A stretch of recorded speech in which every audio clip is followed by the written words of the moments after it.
أعوذ بالله من الشيطان الرجيم.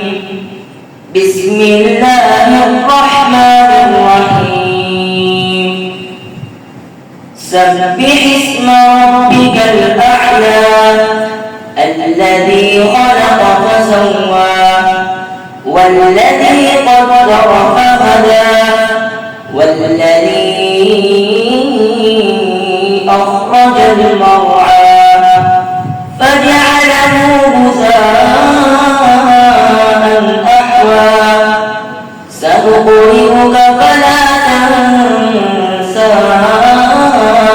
إلا ما شاء الله إنه يعلم الجهر وما يخفى ونيسرك لليسرى فذكر إن نفعت الذكرى سيذكر من يخشى ويتجنبها الأشقى الذي يصلى النار الكبرى